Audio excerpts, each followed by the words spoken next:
থাকতে পারবে। ইনি হলেন প্রিমাল। ফেসবুকে তাদের দুজনের পরিচয়। প্রিমাল তার বসের সাথে প্রসাদের পরিচয় করাতে এনেছে। আর মূলত আজকের পার্টির কারণ হলো তার বসের নাকি 42 বছর বয়সে অবশেষে একটা গার্লফ্রেন্ড জুটেছে। তবে প্রসাদ যখন তার বসের গার্লফ্রেন্ডকে দেখতে পায়, ওদিকেই তাকিয়ে থাকে সে।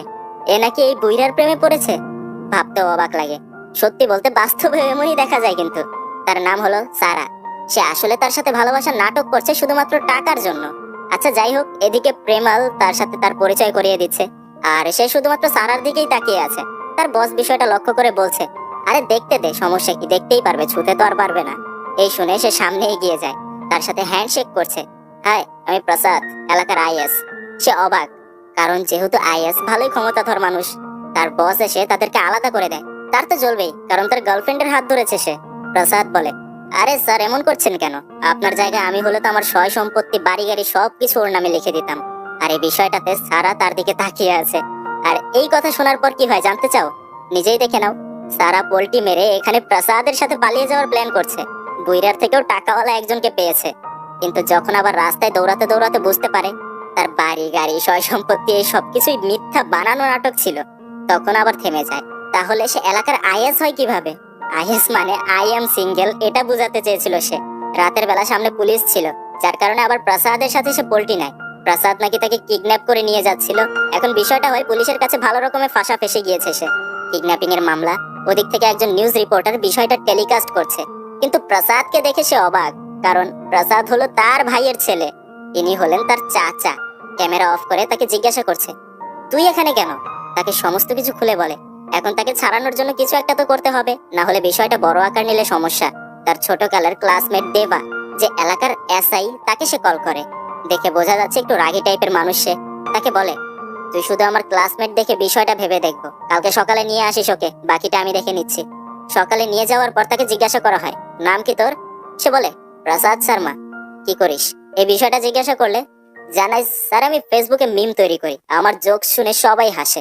আরেকটা জোকস বলে এখানে নিজে নিজেই লাফাতে শুরু করে। দেবা রাগ হয় তার উপর, আর বলে, ওকে যে কেসে ফাঁসানো হয়েছে ছাড়িয়ে দিতে পারবো, কিন্তু আমার একটা শর্ত আছে। 1 মাস আমার থানায় ঝাড়ু মোছার ডিউটি করতে হবে। এখন কিচ্ছু করার নেই। ওদিকে প্রসাদের বাবা টেনশন করছে, তুই দেবার কাছে কিসের জন্য গিয়েছিলি? ওর সাথে আমার এমনিতেই শত্রুতা অনেক, সে জানায়। এজন্যই তো বলেছি আমার দূরের আত্মীয় সে। তারপরে সময়টাতে প্রসাদকে পুলিশ স্টেশনে দেখা যায়। পুলিশ স্টেশনে ঝাড়ু দেওয়া, মোছা সহ সমস্ত কাজ তাকে দিয়েই করানো হচ্ছে।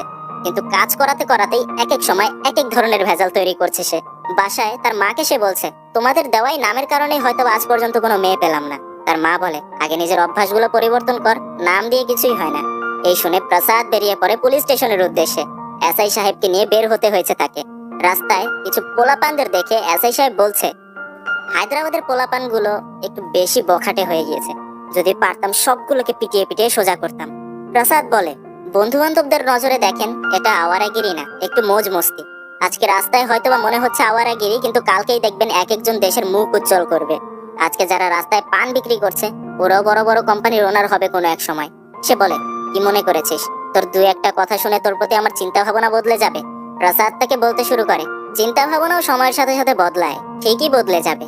সকালে যে স্কুলের ঘন্টা একটা বাচ্চার কাছে তেতো লাগে, সেই ঘন্টার আওয়াজটাই কিন্তু বিকালে তার কাছে আনন্দের এক পাহাড় বইয়ে দেয়। ঘন্টা কিন্তু একই, বদলে যায় চিন্তাধারা। তার এই কথা শুনে সে এবার চুপ হয়ে গেল। তবে আমরা তো জানি এত সুন্দরভাবে কথা বলার অভিজ্ঞতা ফেসবুকে পোস্ট করতে করতে হয়েছে তার। এসআই সাহেবকে নির্দিষ্ট স্থানে নামিয়ে সে পুলিশ স্টেশনে ফিরে যাচ্ছে, আর প্রেমে ছ্যাঁকা খাওয়াদের মতো গান শুনছে। ঠিক তখনই সামনে একটা মেয়েকে দেখতে পায় সে। মেয়েটা সবার কাছে লিফট চাইছে।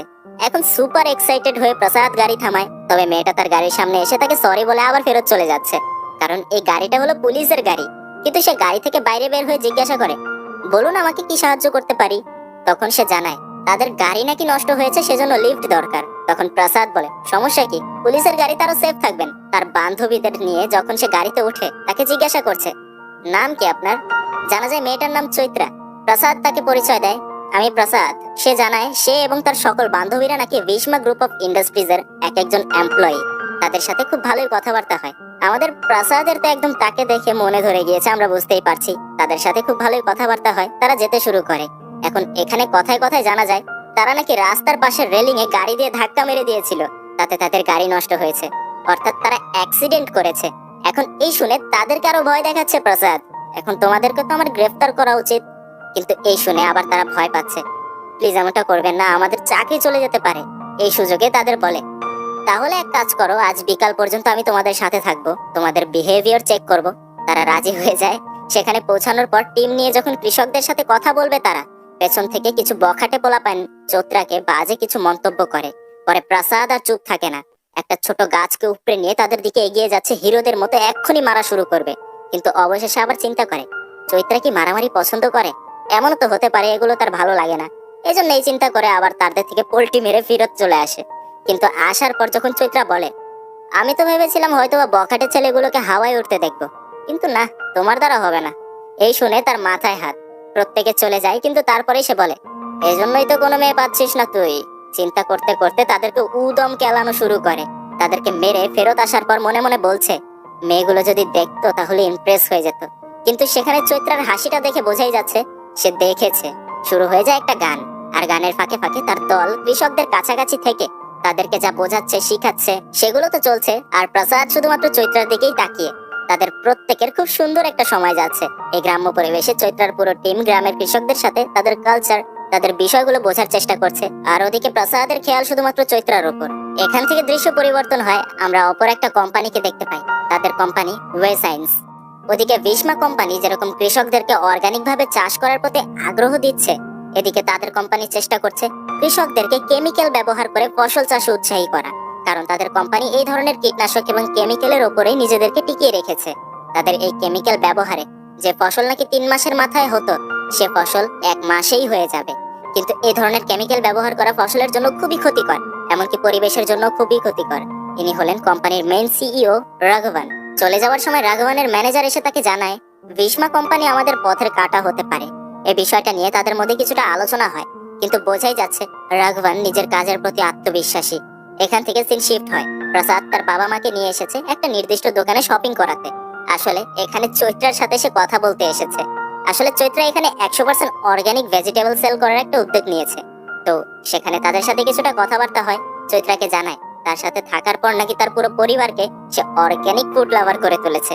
এখন এখানে কথা বাড়ানোর জন্য তাকে জিজ্ঞাসা করতে শুরু করে এই অর্গানিক বিষয়টা নিয়ে। চৈত্রা তাকে এক গাঁটটি বই ধরিয়ে দেয়, এগুলো পড়তে থাকো, জানতে পারবে সবকিছু। এখন যদি কোনো স্থানে বুঝতে অসুবিধা হয়, সেজন্য চৈত্রার কাছ থেকে সে তার নাম্বারটা রেখে দেয়। ওদিকে রাতের বেলা দেখা যায় এসআই সাহেব রেগে ফুলে আছে, কারণ তার স্ত্রী বাপের বাড়ি বেড়াতে গিয়েছে, বাসায় খুঁজে পাচ্ছে না কিচ্ছু। এখন যে বিষয়টা তোমাকে অবাক করবে, সেটা হলো চৈত্রা এসআই সাহেবেরই মেয়ে, অর্থাৎ প্রসাদ তার জমের দরজায় নক করেছে। এখন বাবার সাথে মেয়ের খুবই ভালো সম্পর্ক। কিছুক্ষণ পরে ওদিক থেকে প্রসাদ চৈত্রাকে তার নাম্বারে মেসেজ করতে শুরু করে, কিন্তু আসলে তখন চৈত্রা নিজের নম্বর তাকে দেয়নি, তার বাবার নম্বর দিয়েছিল তাকে। ওদিক থেকে প্রসাদ তাকে মেসেজ করছে, আর এদিকে চৈত্রা তার বাবাকে বলে, দেখো মায়ের ফোনে চার্জ ছিল না বলে অন্য ফোন দিয়ে মেসেজ করছে তোমাকে। এখানে এসআই সাহেব তার বউয়ের সাথে খুব রোমান্টিক, আর ওদিক থেকে প্রসাদ নিজেও তার সাথে খুবই ফ্ল্যাটিং করার চেষ্টা করছে।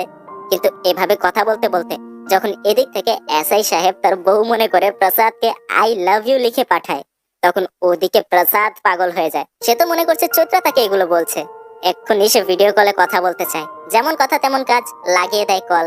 কিন্তু কল রিসিভ করার পর দুজনে যখন দুজনকে দেখে, ওদিক থেকে প্রসাদ চমকে যায়, আর এদিক থেকে এসআই সাহেব তার উপর রেগে গিয়েছে। এমন নোংরা নোংরা মেসেজ পাঠাচ্ছিলি কেন তুই আমাকে? আসলে প্রসাদ তো জানে না কিছুই। সকালে যখন প্রসাদ এসআই সাহেবকে পিক করতে তার বাসায় আসে, চৈত্রা তার কাছে গিয়ে বলতে শুরু করে, আরে এসআই সাহেব কেমন আছেন, আমাদের বাড়িতে আপনি। অর্থাৎ চৈত্রা সবকিছু আগে থেকেই জানতো। এখানে শুধু ভয়ে ভয়ে সে এসআই সাহেবের সামনে যায়, মনে করছে হয়তোবা তাকে ইচ্ছা মতো কথা শোনাবে। কিন্তু না, এখানে এসআই সাহেব বরং তার প্রশংসা করছে। শুনলাম তুই বলে সবার সাহায্য করিস, গাড়ি নষ্ট হয়ে গেলে লিফট দিস, কেউ কোনো মেয়েকে ডিস্টার্ব করলে উচিত শিক্ষা দিস। আসলে বিষয়টা হলো, এসব কথা চৈত্রা তার বাবাকে জানিয়েছে, তাই সে প্রসাদের উপর একটু সন্তুষ্ট হয়েছে। তাকে বলছে, তোকে আমি 1 মাস রাখতে চেয়েছিলাম, বদলে দেব ভেবে, কিন্তু যা মনে হচ্ছে তুই বদলে গিয়েছিস। তোর কথাবার্তাতে আমি বুঝেছি সেদিন, তোকে মুক্তি দিয়ে দিলাম, যা। কিন্তু এখানে দেখা যায় প্রসাদ উল্টো তার সাথে পল্টি নিল। সে বলছে, স্যার এখনো আমার অনেক কিছু বাকি আছে শেখার, আমার মধ্যে এখনো নেগেটিভ চিন্তা আসে, আমাকে আপনার কাছে রেখে দিন, আরো শুধরে দিন আমাকে। এই শুনে এসআই সাহেব আরো খুশি। সবাই শুধু তাকে ভয় পায়, তার থেকে দূরে যাওয়ার চেষ্টা করে। এই প্রথম কেউ তাকে ভালোবেসে তার কাছে থাকতে চাইছে। কিন্তু সে তো এটা জানে না প্রসাদ তাকে নয়, বরং তার মেয়েকে ভালোবেসে তার কাছে থাকতে চাইছে। এখানে চৈত্রার সাথে তার একটু খুনসুটি টাইপের ঝগড়া হয়। এখন প্রসাদের কথাবার্তায় যখন চৈত্রা তার বাবাকে দিয়ে তাকে ব্ল্যাকমেইল করছে, তখন উল্টো দেখা যায় এসআই সাহেব বলছে, প্রসাদ চৈত্রাকে ড্রপ করে দিয়ে আসো তো। ভালোই ভাব জমায়। এমনকি বিষয়টা এমন এক পর্যায়ে চলে যায় যেখানে এসআই সাহেবের সাথে বসেই সে ড্রিঙ্কস করছে, একটার পর একটা জোকস মারছে, আর এই প্রথম এসআই সাহেব তার জোকসে মন খুলে হাসছে। মাঝে মাঝে এটা আনতে যাই ওটা আনতে যাই বলে চৈত্রাকে এই বাহানায় বিরক্ত করছে, এটা কোথায় ওটা কোথায় এই বলে। কিন্তু বলা যায় এই সুযোগে তাদের মধ্যে কথাবার্তা হয়ে যাচ্ছে। চৈত্রা বিরক্ত হলে কি হয়েছে, প্রসাদ খুব খুশি।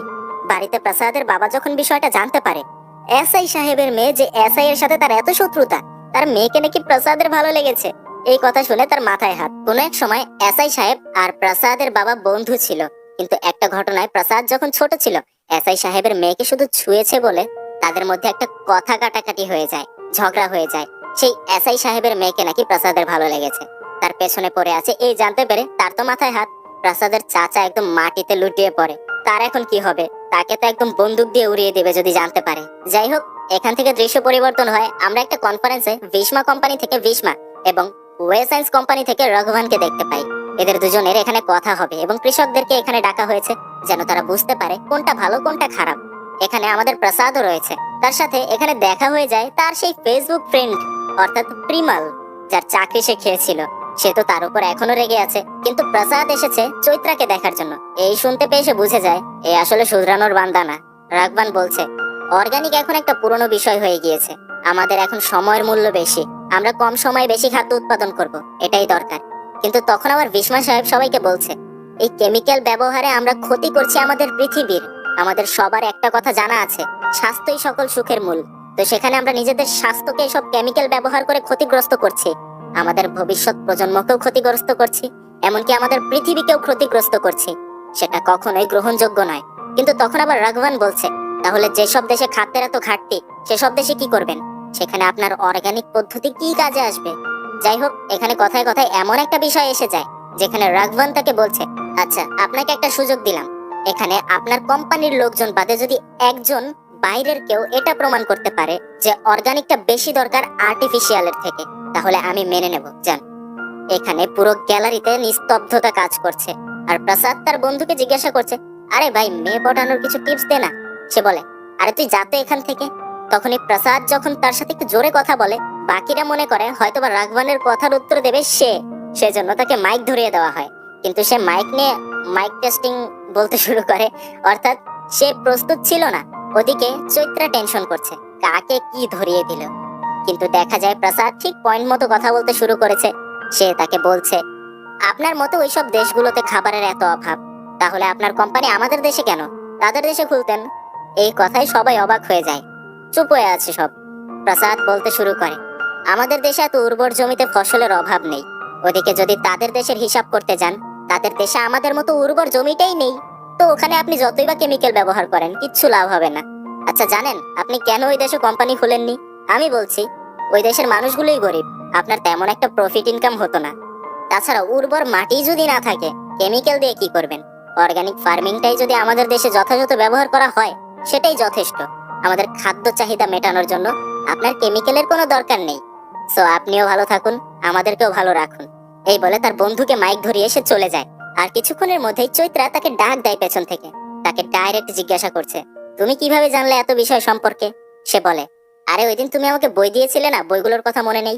তাকে জিজ্ঞাসা করে এতগুলো বই তুমি আমার জন্য শেষ করেছো? সে বলে আরে তুমি দিয়েছো তাই পড়েছি, আর তাছাড়া ওই সাবজেক্ট তোমার ভালো লাগে এজন্য পড়েছি। এখন তাকে বারবার সে জিজ্ঞাসা করছে আমায় ভালো লাগে তোমার, ভালোবাসো আমাকে? কিন্তু সে নার্ভাস হয়ে গিয়েছে। তাকে বলছে তুমি নিচে গাড়িতে এসো, আমি গাড়িতে অপেক্ষা করছি। কিন্তু তখনই ওদিক থেকে চৈত্রা তাকে আই লাভ ইউ বলে ওঠে, যেটা তার কাছে যেন অবিশ্বাস্য মনে হয়। তাকে সম্পূর্ণ ঘটনা এক্সপ্লেইন করতে শুরু করে সে। প্রথম থেকেই সে তাকে চিনতো, তার বাবার সাথে তাকে দেখেছিল সেদিন গাড়িতে। যখন তার বাবাকে সে কল করে, রাস্তায় পোলাপানদের দেখে তার বাবা কলে থাকা অবস্থাতেই প্রসাদের সাথে কথা বলতে শুরু করে। আর সেখানে প্রসাদের কথা শুনে সে প্রথমে যেন তার প্রতি একটু ইমপ্রেস হয়েছিল। তাছাড়াও তারপরে তাদেরকে লিফট দেওয়া সহ পরবর্তীতে তার জন্য এতগুলো গুন্ডাদেরকে ধোলাই করা, আর শুধু তার জন্যই তার বাবার শাস্তির আরো 20 দিন বাড়িয়ে নেওয়া, সবকিছুই তাকে বুঝিয়েছে। তাকে সে জড়িয়ে ধরে, অর্থাৎ তাদের লাভ স্টোরিটা শুরু হয়ে যায় এখান থেকেই। তবে এই বিষয়টার ভিডিও ফুটেজ ডাইরেক্ট চলে যায় চৈত্রার বাবার মোবাইলে। তার একজন হাবিলদার এই বিষয়টা ভিডিও করে তাকে পাঠিয়েছে, যেটা দেখতে পেয়ে সে তো পুরোই ফায়ার। প্রসাদকে খুঁজতে শুরু করে, খুঁজতে খুঁজতে তার চাচাকে পেয়ে যায়। কিন্তু যখন জানতে পারে প্রসাদ হলো তার ছোটবেলার সেই বন্ধু, বর্তমানে যে তার শত্রু তার ছেলে, তখন একদম ফায়ার হয়ে যায়। এত বছর আগের প্রতিশোধ নিতে তুই তোর ছেলেকে লেলিয়ে দিয়েছিস আমার মেয়ের পেছনে, বিষয়টা ভালো করলি না। এই বলে তাদের নামে উল্টাপাল্টা অনেক বাজে মন্তব্য করে সে। এমনকি একসময় প্রসাদের মাথায় বন্দুক ঠেকিয়ে ধরে সে, ট্রিগার চাপ দিবে, ঠিক তখনই তার বাবা চিৎকার করে ওঠে, তুই জানিস তুই কার মাথায় বন্দুক ঠেকিয়েছিস? কতই তো বললি আমার ছেলের নাকি কোনো যোগ্যতা নেই। তাহলে শুনে রাখ, তোর মেয়েকে নিয়ে তুই এত গর্ব করিস, সে ভীষ্মা কোম্পানির আন্ডারে চাকরি করে। সেই ভীষ্মা কোম্পানির নেক্সট সিইও হতে চলেছে আমার ছেলে।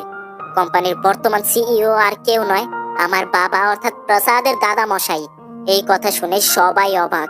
দেখা যায় নিউজে নিউজে রিপোর্ট শুরু হয়ে গিয়েছে। সমস্ত নিউজ রিপোর্টার তাদের বাড়ির সামনে এসে ভিড় জমিয়েছে।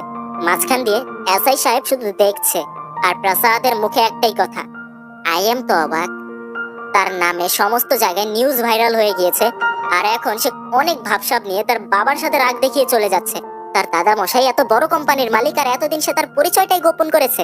তার দাদা মশাইয়ের নাকি তাকে খুব প্রয়োজন, সে যাচ্ছে তাকে সাহায্য করতে, খুব ভাবসাব নিয়ে বেরিয়ে যাচ্ছে।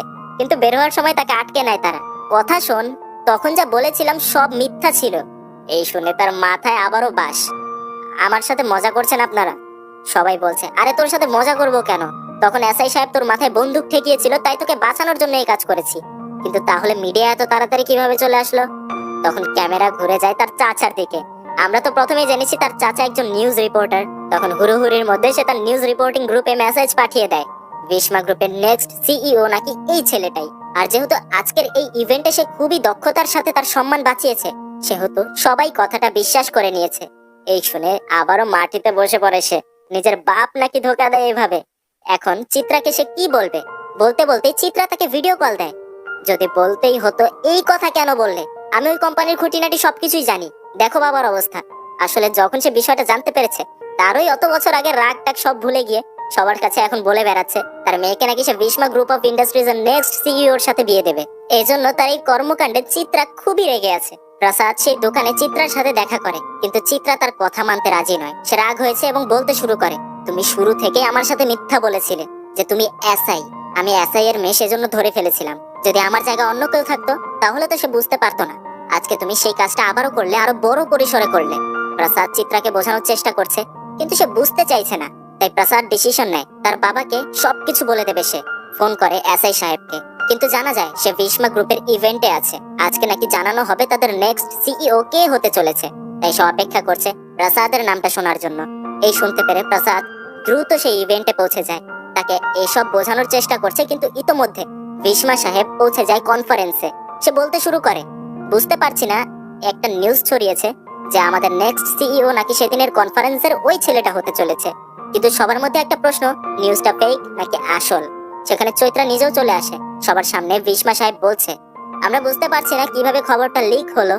হ্যাঁ, এই ছেলেটাই আমাদের নেক্সট সিইও হতে চলেছে, ওই যে আমাদের প্রসাদ সাহেব।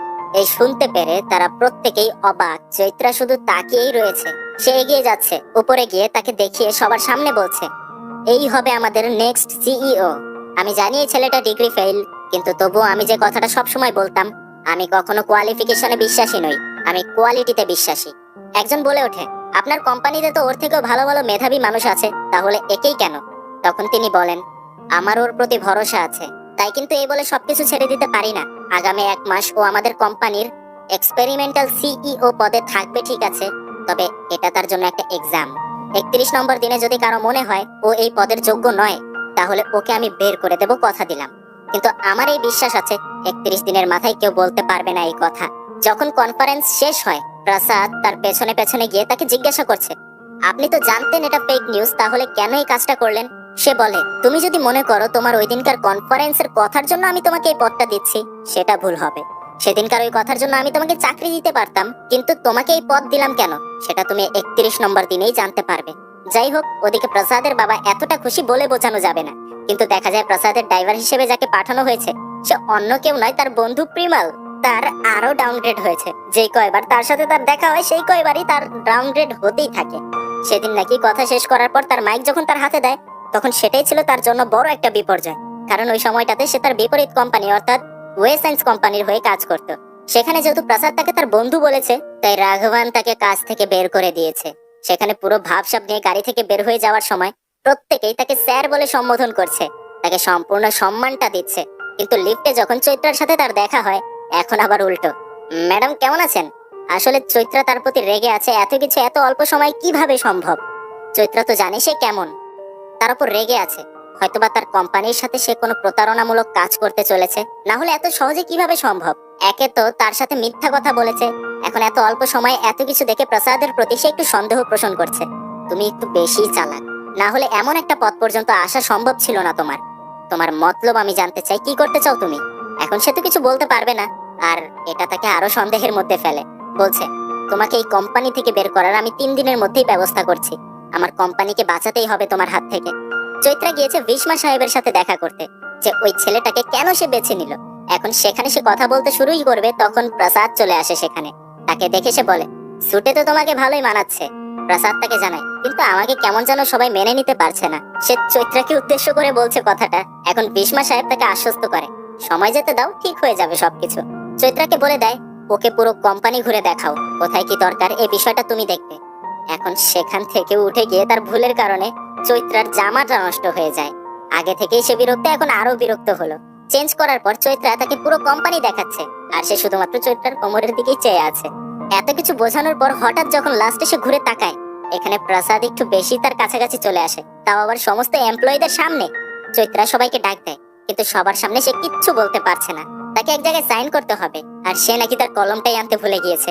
সে বলছে, এভাবে তো 3 দিনও টিকতে পারবে না। তারা প্ল্যানিং করে একটা মিটিং এর আয়োজন করতে হবে, যেখানে তার যোগ্যতা প্রমাণ করাটা দরকার পড়বে। এখন মিটিং এ সবাইকে উপস্থিত রেখে প্রসাদকে সামনে ঠেলে দেওয়া হয়, কিছু বলুন আমাদের কোম্পানি সম্পর্কে, আমাদের কাজ সম্পর্কে। এখন তারা সবাই এই আশা করছে যে এ তো নতুন কিছু বলতে পারবে না, কিন্তু আমরা তো জানি এই কাজ করার আগে সোশ্যাল মিডিয়াতে মিম শেয়ার করা বা নতুন নতুন জোকস আর ক্রিয়েটিভিটি বিষয়টাতে তার অভিজ্ঞতা অনেক আগে থেকেই আছে। সে আগে থেকেই প্রস্তুত ছিল। সবাইকে বলে, আপনাদের সবার সামনে একটা করে বেলুন রাখা আছে। সবাই দেখে, হ্যাঁ তাই তো, ওটাকে নিয়ে ফোলাতে শুরু করুন। তারপর বলে, আপনাদের সামনে একটা করে পিন রাখা আছে। এখন খেলাটা হবে এরকম, এখানে আমি নির্দিষ্ট একটা টাইম দেব। টাইম শেষ হবার পর যার হাতে বেলুন অবশিষ্ট থাকবে, তাকে 2 মাসের স্যালারি বোনাস দেওয়া হবে। এই শুনে টাইম স্টার্ট হওয়ার সাথে সাথে একে অপরের বেলুন ফাটাতে শুরু করে সবাই। এভাবে অবশেষে দেখা যায় কারোর হাতেই বেলুন অবশিষ্ট নেই, অর্থাৎ বিজয়ী কেউই নয়। তখন প্রসাদ বলতে শুরু করে, আমি কি বলেছিলাম, যার হাতে বেলুন অবশিষ্ট থাকবে সেই হবে বিজয়ী। আপনাদের সবার হাতে যদি বেলুন থাকতো, তাহলে আপনারা সবাই বিজয়ী হতেন। সবাই আফসোস করতে শুরু করে। তখন প্রসাদ বলতে শুরু করে, আমরা যদি নিজেদেরকে বিজয়ী করতে গিয়ে অপরজনকে হারানোতে লেগে যাই, তাহলে সেটা প্রকৃত বিজয়ী হওয়া হবে না। একটা ক্রিকেট টিম যখন জেতে, তখন দলের সবাই একসাথেই জেতে। তেমনি একটা কোম্পানি যদি এগিয়ে যেতে পারে, তাহলে সেখানে প্রত্যেকটা কর্মচারীর এগিয়ে যাওয়া হয়। একা একটা পাতা শুধুমাত্র ঘাস, আর সেই ঘাস যদি মিলিত হয়, তাহলে একটা বাগান তৈরি হবে। তেমনি নিজেদেরকে কর্মচারী নয়, কোম্পানি ভেবে দেখুন, নিজেদের লিডার ভাবুন। আর তার এই কথাগুলো শুনে আমরা বুঝতেই পারছি এগুলো তার ইদানিংকালের ফেসবুকের মোটিভেশনাল লাইন। কিন্তু এখানে এত কার্যকরভাবে কাজ করবে সে আশাও করতে পারেনি। সবাই মোটিভেটেড, প্রসাদের নামে জয়ধ্বনি করতে করতে বের হচ্ছে সবাই। তারা প্রত্যেকেই অবাক। চৈত্রা তাকে বলে, আমি তো ভেবেছিলাম তুমি শুধু চালাক, এখন তো দেখছি চতুরও। দেখা যায় ওদিকে রাঘবান ভীষ্মা কোম্পানির একজনকে বোঝাচ্ছে, আমার সাহায্য করে লাভ হবে তোর। তোদের কোম্পানির ইনফরমেশন দে, তোদের কোথায় কোথায় ডিল হয়, কিভাবে লেনদেন হয়, বিষয়গুলো জানা আমাদের। তোর লাভের ব্যবস্থা আমি করব। এখন পরবর্তীতে খবর জানা যায় একটা গ্রামের ওপর তাদের যে প্রজেক্ট শুরু হয়েছিল, সেটাকে নাকি গ্রামবাসীরা রিজেক্ট করেছে। কিন্তু কেন রিজেক্ট করেছে, এজন্য কল করা হলে চেয়ারম্যান সাহেবের সাথে যোগাযোগ করা সম্ভব হচ্ছে না। সেজন্য ভীষ্মা সাহেব চৈত্রা, এবং এনার নামটা ঠিকঠাক মতো মনে নেই, কিন্তু এই কিন্তু পোল্টি মেরেছিল, এটা মনে রেখো, তাকে পাঠিয়ে দেয় তাদের সাথে প্রসাদ সামনের সিটে। কিন্তু সে ভুলিয়ে বালিয়ে নিজে পেছনে চলে যায়, আর চৈত্রার সাথে কথা বলতে চেষ্টা করে। রাস্তায় কিছু মজার বিষয় এখানে ঘটে। এখানে তাদের যাত্রায় দুজনের মধ্যে ভালোই টুকটাক ঝগড়া লেগেই থাকে। সেখানে আমরা ওই গ্রামে দেখতে পাই কেউ একজন গ্রামের চেয়ারম্যান সাহেবের সাথে দেখা করতে এসেছে, কিন্তু তার সাথে তার দেখা করতে দেওয়া হচ্ছে না, তিনি নাকি অসুস্থ। এই বলতে বলতেই সেখানে চৈত্রা এবং তারা সবাই চলে আসে। তার সাথে দেখা করার পর জানা যায় কেন ভীষ্মা কোম্পানির সাথে তাদের এগ্রিমেন্ট রিজেক্ট করা হয়েছে। সে বলতে শুরু করে, আসলে গত মাসে সমস্ত ফসল এখান থেকে কোম্পানির পক্ষ থেকে নিয়ে যাওয়া হয়, কিন্তু তার টাকাও দেওয়া হয়নি। এমনকি ফসলগুলো 1 সপ্তাহ পর নষ্ট অবস্থায় ফেরত দেওয়া হয়। বলা হয় তারা নাকি কেমিক্যাল ব্যবহার করেছে। কৃষকরা তাদেরকে বোঝানোর অনেক চেষ্টা করে, কিন্তু তারা কেউই বোঝার চেষ্টা করে না। ইতোমধ্যে তাদের ফসলও নষ্ট হয়ে গিয়েছে। কোম্পানির এরকম অবহেলা দেখে কৃষকরা ক্ষেপে যায়। আর তাদের গ্রামেরই বলা যায় একটু প্রভাবশালী গুন্ডা টাইপের, সে সবাইকে আশ্বস্ত করে, তোমরা চিন্তা করো না, ভীষ্মা কোম্পানি ধোকা দিয়েছে তো কি হয়েছে, আমি এখনই নতুন এগ্রিমেন্ট করে দিচ্ছি ওয়ে সায়েন্স কোম্পানির সাথে। আর বুঝতেই পারছো বিষয়টা, এটা ছিল ওয়ে সায়েন্সের একটা চাল। এই কথা শুনে প্রসাদ তাকে বলছে, আজকেই তো তাদের অন্য কোম্পানির সাথে এগ্রিমেন্টের দিন, চলুন আমরা সেখানে গিয়ে ঠিক করতে পারবো হয়তো। কিন্তু চৈত্রা তাকে থামিয়ে দেয়, আমাদের কথা বলতে দাও, তুমি চুপ থাকো, বুঝবে না। অর্থাৎ তার দাম দিল না এখানে। সে বাইরে বেরিয়ে যায়। সকাল থেকে যে কৃষক তার সাথে দেখা করার চেষ্টা করছিল, তার সাথে কথা বলে জানতে পারে সেখানে এগ্রিমেন্ট হচ্ছে। সে চায় না এই কীটনাশক আবারও ফিরে আসুক তাদের গ্রামে। সেই কৃষককে নিয়ে প্রসাদ চলে যায় সেখানে। ইতোমধ্যে সবার সাইন নেওয়া হয়েছে, একজন বাকি। ওদিকে তাদের কাছেও খবর চলে আসে প্রসাদ নাকি একা একাই গিয়েছে সেখানে। যাওয়ার পর প্রসাদ সবাইকে বলতে শুরু করে, ভীষ্মা সাহেবকে আমি, কোম্পানির লোকেরা যতটুকু চেনে তার থেকে বেশি চেনেন আপনারা। তার একটা ভুলের কারণে কেন এমন ডিসিশন নিচ্ছেন? একবার চিন্তা করুন, এভাবে ছেড়ে দেবেন না আমাদের। আপনাদের ক্ষতিপূরণের দায়িত্ব আমাদের। কিন্তু এই বলতে বলতে তাকে থামিয়ে দেওয়া হয়। ইতিমধ্যে তারা প্রত্যেকেই লোকেশন পর্যন্ত পৌঁছে গিয়েছে। দেখা যায় গ্রামের একদম শেষ কৃষকের আঙুলের ছাপটাও রেখে দেওয়া হয় এখানে। অর্থাৎ তাদের এগ্রিমেন্ট কমপ্লিট। এখন প্রসাদ কি করবে বুঝতে পারছে না। চিন্তা করে সে বলে ওঠে, আজকে আমাদের থেকে খারাপ ফ্যাসিলিটির কারণে তারা আমাদেরকে রিজেক্ট করেছে। যদি নতুন কোম্পানির থেকে খারাপ কোনো ফ্যাসিলিটি তারা পায়, অবশ্যই তাদের সাথে তারা এগ্রিমেন্ট ক্যান্সেল করতে পারবে। কিন্তু এখানে সে বলে ওঠে, একবার সাইন করে দিয়েছে যেহেতু, কোনো কোর্টে গিয়ে এটা ছাড়াতে পারবে না। তাদের জমি এখন আমাদের হাতে। আর এই কথাতে কৃষকদের সন্দেহ হয়। এখানে কেমন যেন প্রসাদ তাদের মধ্যে থেকে আসল কথাটা বের করে আনার চেষ্টা করছে। কথায় কথায় যেহেতু ক্ষমতা এখন তারা নিয়েই নিয়েছে, তাই সত্য কথা বলতে সমস্যা কি, বলে দেয়। ভীষ্মা কোম্পানির একটা গাড়িকেও তারা কোম্পানি পর্যন্ত পৌঁছে দিতে দেয়নি। মাঝ রাস্তাতেই নাকি তাদের লোকেদের তারা টাকা দিয়ে কিনেছিল এবং ফসল নষ্ট করে তারাই নাটক সাজিয়েছিল। ভীষ্মা কোম্পানির এতে কোনো হাত নেই। এই শুনে কৃষকরা খেপে যায়, কিন্তু লাভ নেই। তাদের লোকজন তাদেরকে আটকে নেয় অস্ত্র হাতে, তাই কৃষকরা ভয় পেয়ে যায়। আর এখানে প্রসাদ সবাইকে বলে, এগ্রিমেন্ট করে নিয়েছে তো কি হয়েছে, এখানকার একজনও এগ্রিমেন্ট নিয়ে বেরোতে পারবে না, আমি কথা দিচ্ছি। প্রত্যেককে উদম কেলানো শুরু করে। তাদের হাতে অস্ত্র থাকা অবস্থাতেই ফাইট করছে প্রসাদ। আর সাউথের সিনেমার ফাইটিং এর বিষয়ে যৌক্তিকতা না খুঁজলেও হবে তোমাকে। একাই সবাইকে মেরে একদম এগ্রিমেন্টটাকে নিয়ে দু টুকরো করে ফেলে সে। এখন এর আর কোনো ভ্যালু নেই। আর সমস্ত সত্যটাও সবার জানা হয়ে গেছে যে বিষয়টাতে চৈত্রা খুবই খুশি, তবে বুঝতে দিচ্ছে না কাউকে। তবে রাঘবান রেগে গিয়েছে, সে নাকি এখন বড় কিছু করবে। ওদিকে এখনো সে চৈত্রার পেছনে ঘুরঘুর করে, কিন্তু চৈত্রা তাকে মনে মনে ভালোবাসলেও কেমন যেন প্রকাশ করছে না। এখনো তার একটা জেদ। হঠাৎ একটা মেয়েকে কাঁদতে দেখে সে তাকে জিজ্ঞাসা করছে, তুমি হারিয়ে গিয়েছো? সে কিছু বলছে না, তাই তার ব্যাগ চেক করলে দেখা যায় একটা ঠিকানা পাওয়া যায় সেখানে। ওই ঠিকানা অনুযায়ী যাওয়ার পর দেখা যায় মেয়েটার বাবাকে রাঘবান কিডন্যাপ করেছে। আর এসব কিছু সাজিয়েছে শুধুমাত্র প্রসাদকে তার পর্যন্ত আনার জন্য। এটা তার স্টাইলে সে করেছে। তাকে বলছে, কেন? আরে ভাই, এত ভেজাল নিচ্ছিস কেন? দেখ, নির্দিষ্ট সময় পর তোকে বের করে দেওয়া হবে কোম্পানি থেকে। তবে তোকে আমি অফার করছি, আমাদের সাথে হাত মেলা, হয়তোবা তোর উন্নতি হবে। এর উত্তরে প্রসাদ তাকে সোয়াগের সাথে বলে, নিজের যোগ্যতা দেখ। তুই এত বড় একটা কোম্পানি কিভাবে দাঁড় করালি? কথাবার্তায় তো রাস্তার গুন্ডা মনে হচ্ছে। এই কথা শুনে যখন একটা গার্ড লেলিয়ে দেয় তার দিকে, বসে বসেই তাকে ধোলাই করে দেয় প্রসাদ। তাকে আরো কিছু কথা বলে, আমাদের কোম্পানির সামনে তুই কিচ্ছু না। ফেরত যাওয়ার সময় তাকে হুমকি দেয়, তোকে আমি এভাবে এই পর্যন্ত নিয়ে এসেছি, তাহলে চিন্তা করে দেখ কি কি করতে পারি আমি। কিন্তু সেখানে উল্টো প্রসাদ তাকে বলে, তুই কি মনে করেছিস তুই আমাকে ডেকে এনেছিস? ভুল। আমি তোকে উস্কানি দিয়েছি যেন তুই আমাকে ডেকে আনিস। এগুলো বাদ দে, ভীষ্মা কোম্পানির চা খা। সে নিচে তাকিয়ে দেখে, ঠিকই তো, তাদের এখানে ভীষ্মা কোম্পানির চা কিভাবে? এখন এত কিছুর পরে এখনো প্রসাদ শুধুমাত্র চৈত্রার পেছনেই পড়ে আছে। চৈত্রা তাকে বলছে, এত কিভাবে পারো তুমি? সেই শুরু থেকে দেখছি এই আমাকে পাওয়ার জন্য তুমি এত কিছু করলে। আচ্ছা, আর পারছি না আমি। কথা দাও এই কোম্পানির সাথে সাথে আমাকেও তুমি আজীবনের জন্য দেখে রাখবে। অর্থাৎ এখানে প্রসাদের আশাটা পূর্ণ হলো। কিন্তু ওদিকে রাঘবান প্ল্যানিং করছে ভীষ্মা কোম্পানির প্রোডাক্টের ওপর তার কেমিক্যাল ব্যবহার করবে। বিষাক্ত কিছু কেমিক্যাল ব্যবহার করবে এবং ফুড এজেন্সির কাছে খবর দেওয়া হবে। তেমনটাই করা হয়। তাদের এখানে রেড চালানোর পর জানা যায় এতে ক্ষতিকর কেমিক্যাল আছে। আবার ওদিকে দেখা যায় ভীষ্মা সাহেব এই ঘটনাতে খুবই অসুস্থ হয়ে পড়েছে। তাকে হাসপাতালে নিয়ে যাওয়া হয়। অর্থাৎ দুদিক থেকেই তাদের সমস্যা হয়ে গেল। এখন তাদের কোম্পানির এই বদনাম পুরো দেশে ছড়িয়ে যাবে। জানা যায় সেই ইভেন্টের দিন নাকি রাঘবান একটা গাছ গিফট করেছিল তাকে। সেই গাছের এমন গুণ ক্ষমতা, প্রতিদিন তার পাতা কাটতে হবে। আর এটা কোনো সাধারণ গাছ না, এটা একটা বিষাক্ত গাছ। প্রসেসিং এর মাধ্যমে তৈরি করা হয়েছে এমন একটা জাত, একটা মানুষকে ধীরে ধীরে মৃত্যুর দিকে ঠেলে দেয় এই গ্যাস। অর্থাৎ রাঘবানের প্ল্যানিং অনুযায়ী তাদের কোম্পানির একটা বিশাল ক্ষতির সম্মুখীন হতে হলো। এই খুশিতে রাঘবান নিজের কোম্পানির প্রোডাক্ট লঞ্চ করার জন্য সবকিছু রেডি করেছে। ভাষণ দেওয়ার পর যখন সে মন্ত্রী সাহেবকে ডেকে আনে তাদের সম্পর্কে কিছু বলতে, সে অনেক ভালো ভালো বলতে শুরু করে। যদিও এই প্রোডাক্ট অনেক বিষাক্ত, কিন্তু অবশেষে মন্ত্রী তার সাথে পল্টি নিল। সে বলছে, আমিও এতটুকুই জানতাম আমাদের যা জানানো হয়েছে, কিন্তু আসলে এই প্রোডাক্ট এতটা ক্ষতিকর যেটা মানব দেহের অঙ্গ বিকল হওয়ার মতো সমস্যা তৈরি করতে পারে। ক্যান্সার কোষ তৈরিতেও এই প্রোডাক্টের ক্ষমতা আছে। আমি এই ক্ষতিকর প্রোডাক্ট কখনোই লঞ্চ করতে পারবো না। আর আমি স্টাডি করে জানতে পেরেছি তাদের প্রত্যেকটা প্রোডাক্টে সমস্যা। আমি আজ থেকে এই কোম্পানির লাইসেন্স ব্যান করলাম, অর্থাৎ উল্টো হয়ে গেল। আজকে তাদের প্রোডাক্ট লঞ্চের কথা, কিন্তু কোম্পানিটাই বন্ধ হয়ে গেল। সবার সমালোচনার মুখে পড়ে সে নিজের জ্ঞান হারিয়ে ফেলে। চোখ খোলার পর হাসপাতালে নিজেকে খুঁজে পায়, আর তার সামনে দেখতে পায় সে প্রসাদকে সে বলছে, তুই এখানে কিভাবে? তোর কোম্পানির 12টা তো আমি আগেই বাজিয়ে দিয়েছি। তখন প্রসাদ তাকে বলতে শুরু করে, কি মনে করেছিস তোর প্ল্যানিং অনুযায়ী সব হয়েছে?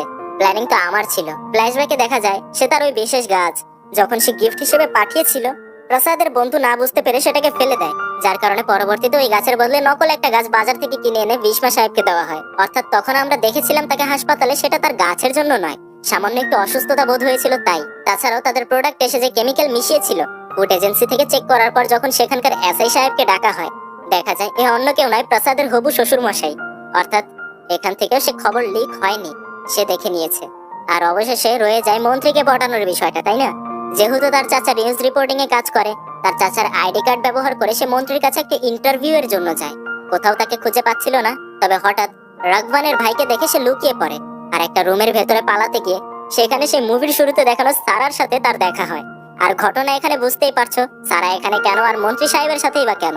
খেলা শুরু হতে না হতেই ভেজাল বাজিয়ে দিল প্রসাদ। মন্ত্রী সাহেব তাকে জিজ্ঞাসা করে, তুমি নিউজ রিপোর্টার, তোমার ওটা কি কলম নাকি ক্যামেরা? আর এই কথার সুযোগ নিয়ে তাকে জানায়, রেকর্ডেড অবস্থায় আছে, যদি বলি টেলিকাস্ট হয়ে যাবে, তাই আমার একটা কাজ করতে হবে আপনাকে।